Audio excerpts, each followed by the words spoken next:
सर्वमांगल्य मांगल्ये शिवे सर्वार्थ साधिके शरण्ये त्र्यंबके गौरी नारायणी नमोस्तुते।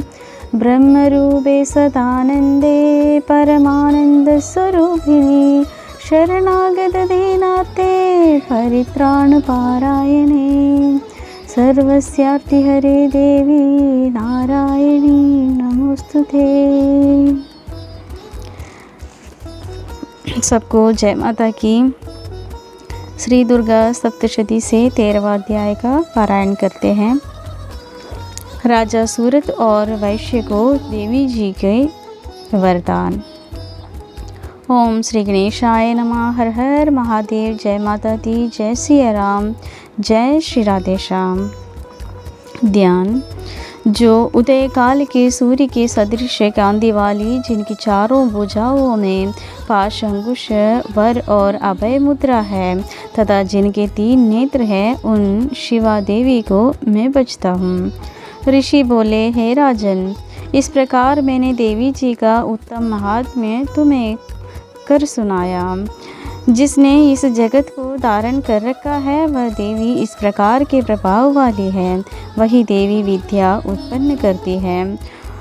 उसी विष्णु की माया ने ही, हे राजन, तुमको इस वैश्य को तथा और भी विवेकवान जनों को मोहित कर दिया है। ये पहले भी मोहित थे, फिर आगे भी मोहित होंगे।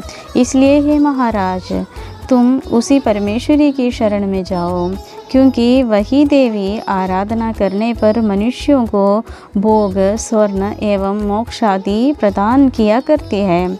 मार्कंडेय ऋषि बोले, क्रोष्टुकी जी, इस प्रकार ऋषि की बात सुनकर राजा सूरत ने उत्तम व्रतधारी महाभाग मेधा ऋषि को प्रणाम किया तथा ममता और राज आदि के हरण से दुखी होकर तत्काल ही वह राजा तप करने चला गया। वह वैश्य भी नदी के समीप जाकर भगवती के दर्शनार्थ देवी की सुक्त का जप करने लगा और फिर राजा तथा वैश्य दोनों नदी के समीप मृत्तिका से देवी की मूर्ति बनाकर प्रतिदिन पुष्प, धूप और हवन तर्पण आदि से धीरे धीरे आहार तोड़ा करते हुए निराहार होकर एकाग्रता से एक चित्त होकर देवी जी की आराधना करने लगे। उन दोनों ने बलि प्रदान के समय अपने अंगों के रुधिर का प्रोषण किया। इसी प्रकार संयम पूर्वक 3 वर्ष पर्यंत आराधना करते रहे। तब तो जगत को धारण करने वाली देवी ने प्रत्यक्ष होकर दर्शन दिया और तब राजा से चंडिका देवी बोली, हे राजन कुलनंदन, तुम दोनों जिस अभीष्ट की प्राप्ति के लिए मेरी प्रार्थना करते रहे हो वह मुझसे मांगो, मैं प्रसन्न हूँ, तुम्हें सब कुछ दूंगी। मार्कंडेय जी बोले, तब राजा ने तो दूसरे जन्म में अक्षय रहने वाला राज्य मांगा और इस जन्म में शत्रु सेना का बलपूर्वक नाश करके फिर अपने राज्य की प्राप्ति का वर मांगा। वैश्य का तो चित्त संसार से गिन्न हो चुका था, इसलिए उस बुद्धिमान ने उस ज्ञान का वर मांगा जिसके द्वारा संसार की अहंता ममतात्मक आसक्ति नष्ट हो जाए। देवी बोली, हे राजन, थोड़े दिनों तक तुम अपना राज्य पालोगे, कठिनता के बिना ही अपने शत्रुओं का नाश करेंगे। वहीं पर तुम्हारा राज्य स्थिर हो जाएगा। फिर देहांत होने पर सूर्यदेव के अंश द्वारा जन्म पाकर इस पृथ्वी पर आप सावर्णिक नाम के मनु होंगे। हे श्रेष्ठ वैश्य, तुमने जो उत्तम वर मांगा है मैं उस वर को देती हूँ। मोक्ष प्राप्ति के लिए तुम्हें उस ज्ञान की प्राप्ति होगी। मार्कंडेय ऋषि बोले, इस प्रकार देवी जी ने उन्हें अभिलाषित वर दिया।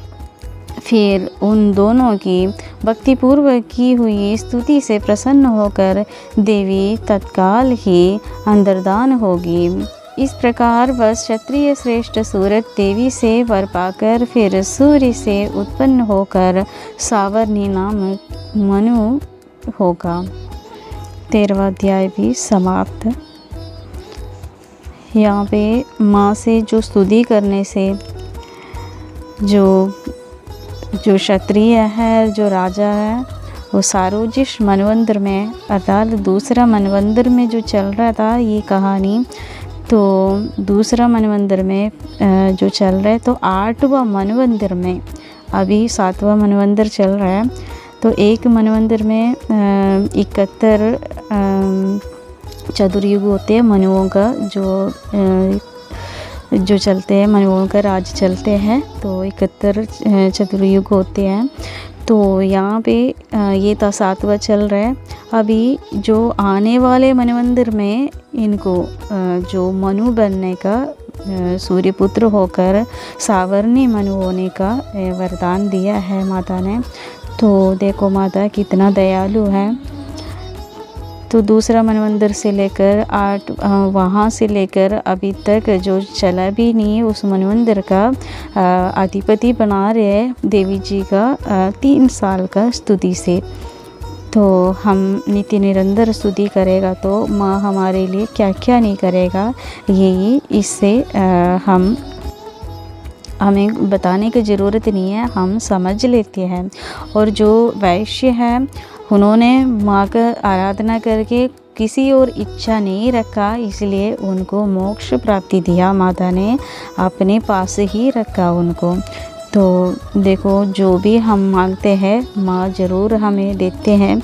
तो राजा ने तो राज्य मांगा, इसलिए कभी ना अंध होने वाले जो राज्य देने के लिए माँ ने उसको भी वरदान दिया और वैश्य को मोक्ष भी दिया।